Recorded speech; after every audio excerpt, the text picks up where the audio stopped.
तो जब भी हम स्टॉक मार्केट की बात करते हैं तो जो सबसे पहला नाम हमारे दिमाग में आता है वो है हर्षद मेहता स्कैम 1992।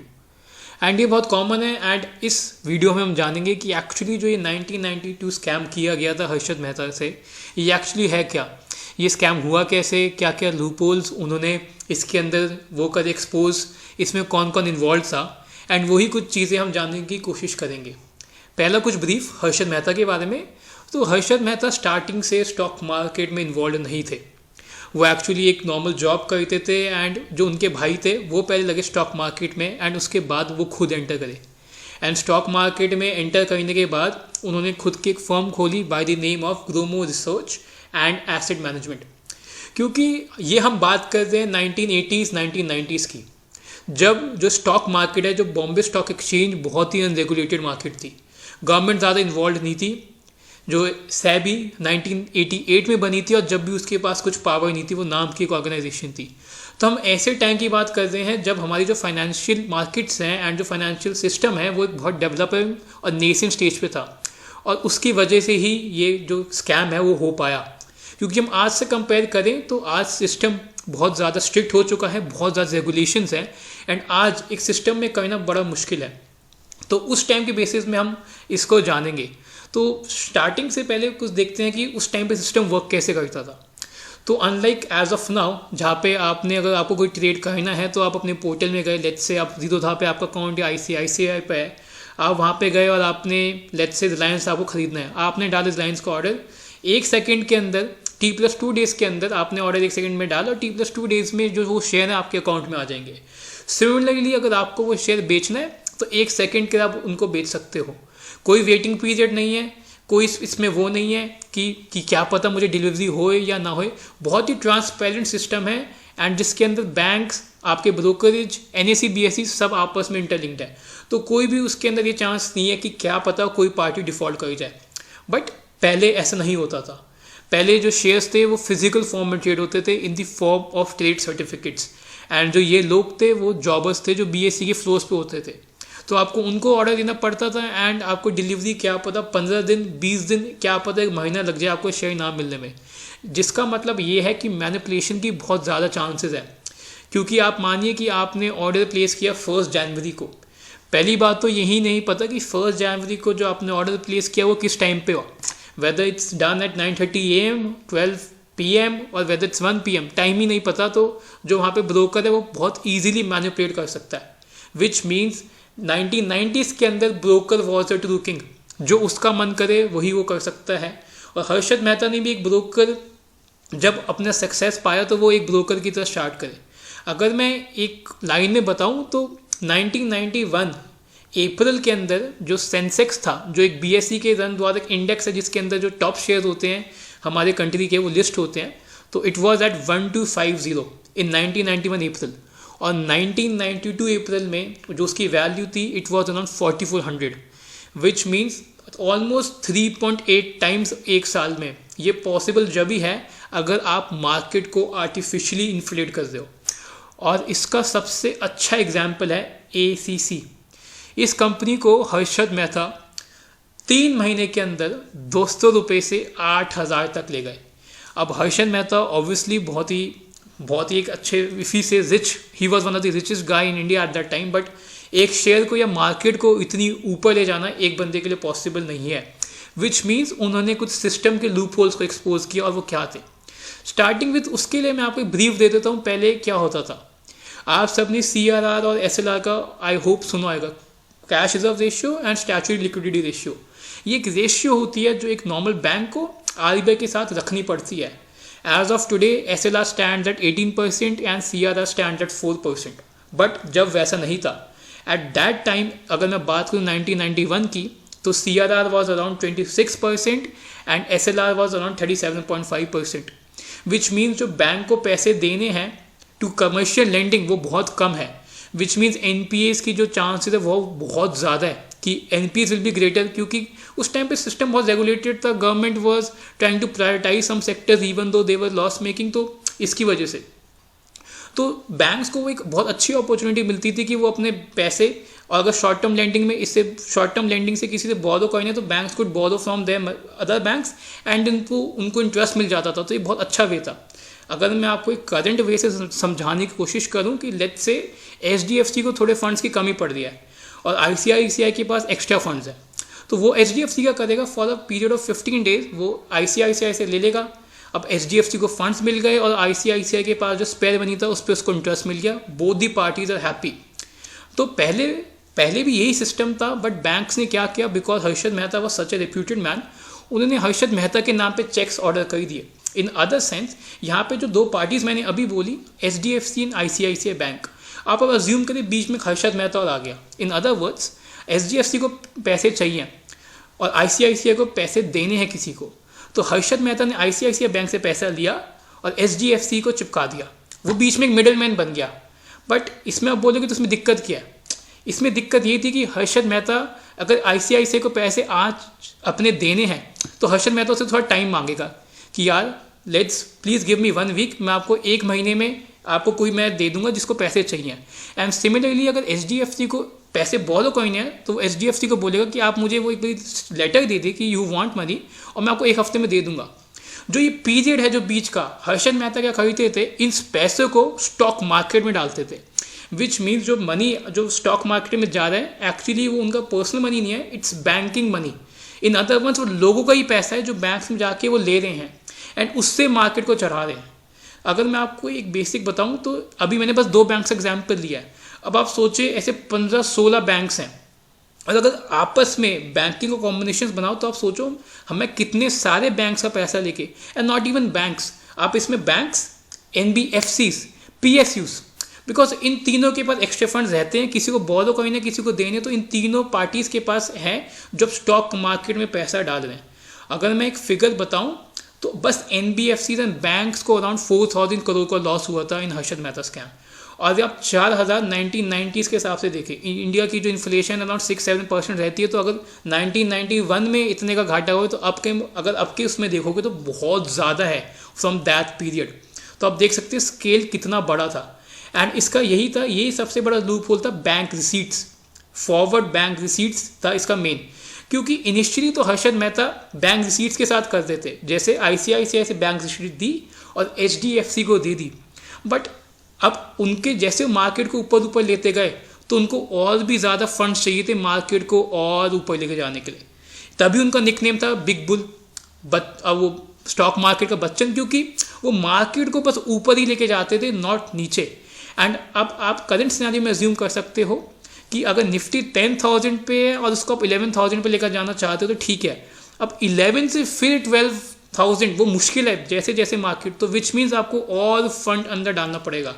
और जब कॉन्सेप्ट आया फेक बैंक रिसीट का, जो कि इलीगल था, जो कि इलीगल ऑब्वियसली होगा अगर फेक लग गया ना उसके आगे, उन्होंने क्या किया, instead of real bank receipts उन्होंने फेक बैंक रिसीट्स देना शुरू कर दिया, विच मीन्स कि अगर मुझे पैसे किसी बैंक से लेने हैं और किसी को देने हैं, उन्होंने बोला कि हाँ मैं कर रहा हूँ, बट जो रिसीट है वो नकली है।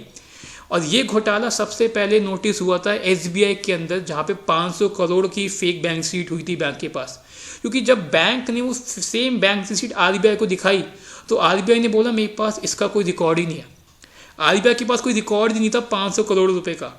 और ये बहुत वो समझने वाली बात है कि इतना बड़ा घोटाला वो आपस में खुद से नहीं कर सकते थे, इसके अंदर ऑब्वियसली बैंक के एम्प्लॉयज इन्वॉल्व थे, बैंक के चेयरमैन इन्वॉल्व थे, बहुत सारे ब्रोकर्स इन्वॉल्व थे। बट हाँ, अगर मैं बोलूँ कि इसका सेंटर स्टेज कौन था तो ऑब्वियसली वो हर्षद मेहता थे। और अब जब स्मिथ कंटिन्यू करेगा। तो अब जैसा आप सभी को माधव ने बताया है कि कैसे हर्षद मेहता, जो कि एक बहुत कॉमन फैमिली या फिर मिडिल मैन थे, उन्होंने कैसे अपने आप को बिग बुल बना लिया या कैसे BSE का बच्चन कहलाने लगे। तो अब इसके अंदर हम लोगों ने काफी सारी चीजें समझ ली, स्कैम क्या था, कैसे हुआ, कितना बड़ा था। एक चीज जो हमें समझनी है वो है शुरुआत। ये वो शुरुआत है जहां पर हमारे हर्षद मेहता जी ने पहले अपना करियर शुरू करा। उन्होंने सबसे पहले एज ए जॉबर काम करना शुरू करा। अब सवाल उठता है कि भाई जॉबर क्या होता है। तो ये जॉबर बेसिकली एक वो आदमी होता है, जैसे आपने स्टार्टिंग में भी मूवी में देखा होगा कि हर्षद मेहता के साथ एक और दोस्त थे उनके, जिनको फ्लोर पे लेके जाते हैं BSE की फ्लोर पर। जॉबर का बेसिकली ये रोल रहता है कि भाव देखो और इशारा करो और उसके ऊपर भाव लगाओ और माल बेचो। यहाँ पर माल से मतलब है सिक्योरिटीज जो अलग अलग स्टॉक्स मार्केट में ट्रेड हो रहे हैं।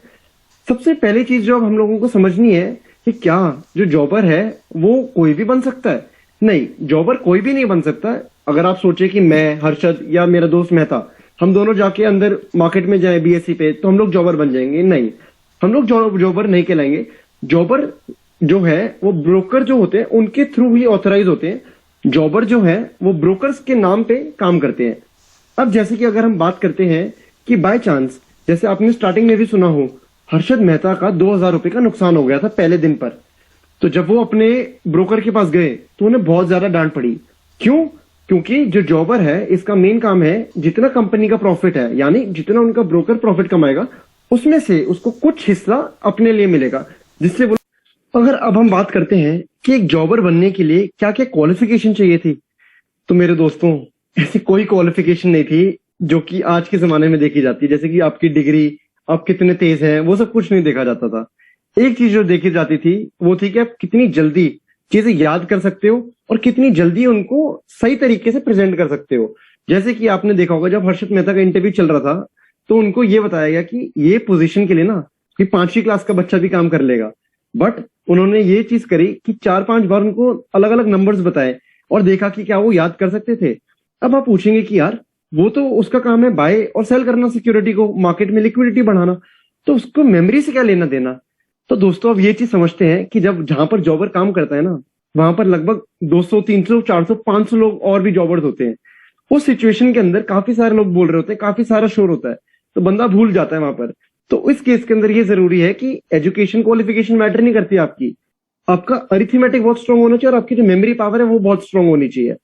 अब जो दूसरा सवाल जिसकी आज हम बात करेंगे जॉबर से रिलेटेड, वो है कि अगर मेरे पास पैसे हैं, मतलब मैं अगर जॉबर हूं, तो क्या घाटा मेरा होगा या मेरे पीछे है कोई जो मेरे को स्पॉन्सर कर रहा है?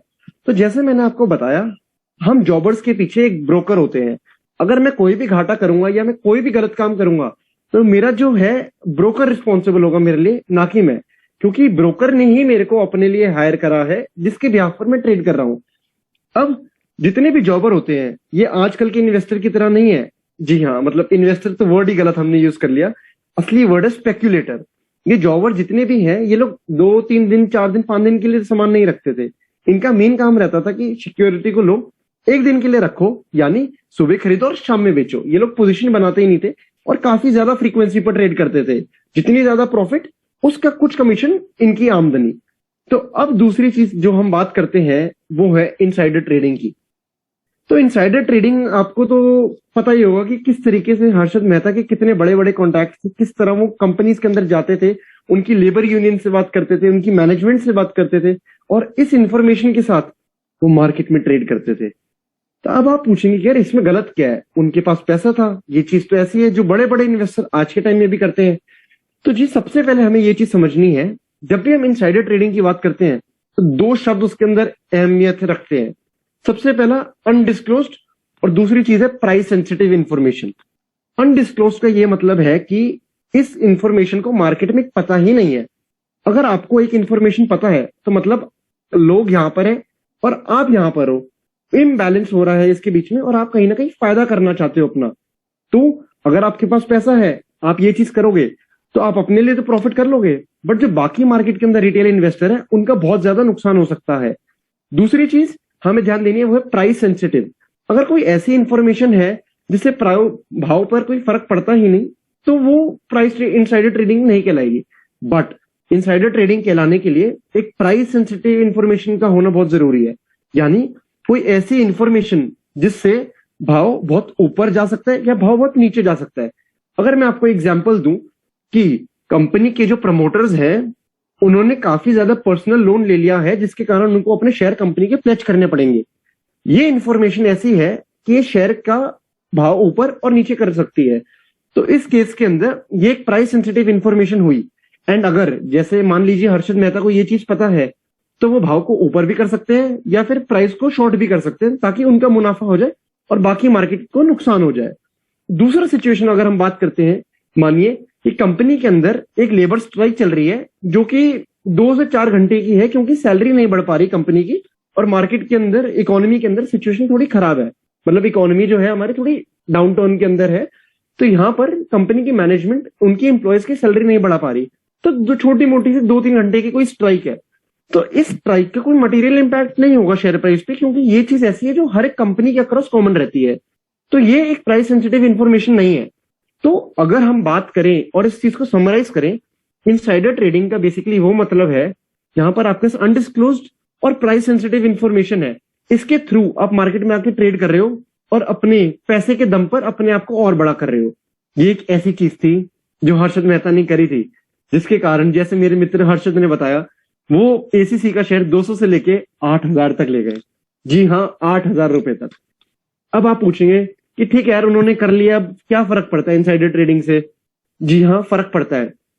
अगर आज आप बात करते हैं इंडिया की इकोनॉमी के अंदर, सिर्फ 5% लोग ऐसे हैं जो कि फाइनेंशियल एसेट यानी insurance, stock market, mutual fund में पैसे लगाते हैं। क्यों? क्योंकि उनको इस मार्केट में ट्रस्ट नहीं है। हमारे जो पेरेंट्स थे उनको इस मार्केट में कॉन्फिडेंस नहीं था। अभी कॉन्फिडेंस क्यों नहीं था?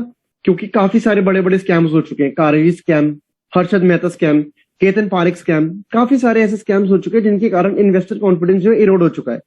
अगर मार्केट में इनसाइडर ट्रेडिंग हो रही है तो इससे है 3 प्रॉब्लम्स। सबसे पहली प्रॉब्लम है कि ये अनएथिकल है और अनफेयर है, मतलब जो बड़े इन्वेस्टर हैं उनको एक एडवांटेज मिल रही है, जो छोटे इन्वेस्टर्स हैं वो नुकसान पे है, और ये एक लेवल प्लेइंग फील्ड नहीं है, तो इसके कारण लोग डिस्करेज होते हैं। दूसरी चीज, लो कॉन्फिडेंस। अब हम अगर सपोज मानिए मैं हूं और मेरे को पता लगता है कि मेरे पास ऐसी कोई इंफॉर्मेशन नहीं थी जिससे मैं प्रॉफिट कर पाऊं, तो दूसरों के पास भी नहीं है, तो ये एक लेवल फील्ड है। बट अगर मेरे पास इंफॉर्मेशन नहीं है और दूसरों के पास बहुत सारी इंफॉर्मेशन है, तो मैं बोलूंगा कि ये मार्केट ही खराब है, ये मार्केट ही सिर्फ जुआरियों के लिए है जो यहाँ पर पैसा बना सकते हैं, यानी स्पेक्युलेटिव मार्केट है, ना कि इसके अंदर कोई ग्रोथ प्रोस्पेक्ट है।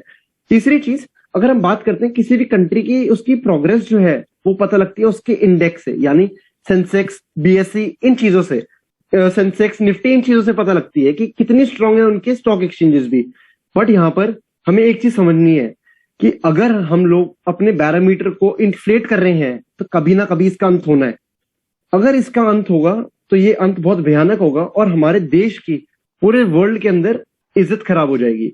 एंड अब हम आगे चलते हैं कि सिंस ये एक बहुत बड़ा स्कैम था, तो कुछ ना कुछ चीजें बाद में गवर्नमेंट ने इंट्रोड्यूस करी होंगी ताकि ये गलती दोबारा ना दोहराई जाए।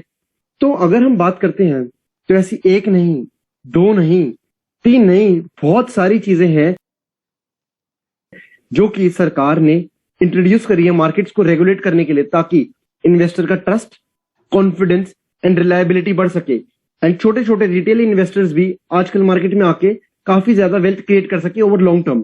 क्योंकि गवर्नमेंट का main focus and regulatory bodies का मेन फोकस है कि शेयर मार्केट से बिग वेल्थ क्रिएट करना, ना कि स्पेक्युलेटिव मनी अर्न करना। स्पेक्युलेटिव मनी जो है वो काफी लोग अर्न करते हैं, बट अगर रिटेल इन्वेस्टर जिनके पास मार्केट की पूरी इंफॉर्मेशन नहीं होती, उनके पास और भी चीजें होती है ट्रैक करने के लिए, तो उनके लिए मैटर करता है कि लॉन्ग टर्म इन्वेस्टेड रहना। और लॉन्ग टर्म में मार्केट की ग्रोथ तभी होगी अगर उसके फंडामेंटल्स अच्छे हैं, ट्रस्ट अच्छा है और ट्रांसपेरेंसी अच्छी है।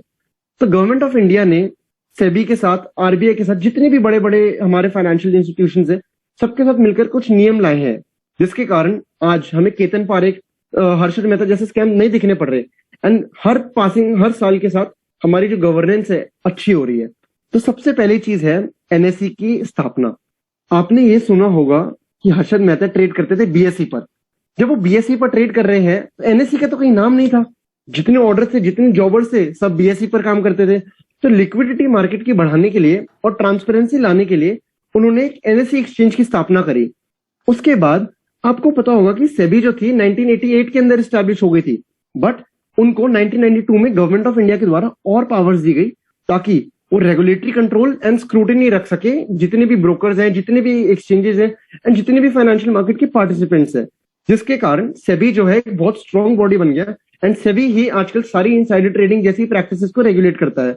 तीसरी चीज, जैसे मेरे दोस्त हर्षद ने आज आपको बताया कि बैंक के अंदर फेक बिल्स बन रहे थे, बट आज बैंक्स की जो इंटरनल ऑडिट है एंड जो कॉर्पोरेट गवर्नेंस है, ये काफी ज्यादा स्ट्रेंथन हो गया है एंड इनको और भी ज्यादा डिस्क्लोजर करने पड़ रहे हैं पहले से।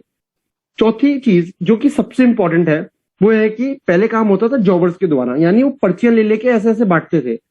आज हमें एक चीज समझनी है कि आजकल का जितना भी काम है वो है सब डिजिटलाइज, क्योंकि जितनी भी सिक्योरिटीज हैं वो डीमटेरियलाइज फॉर्म में है।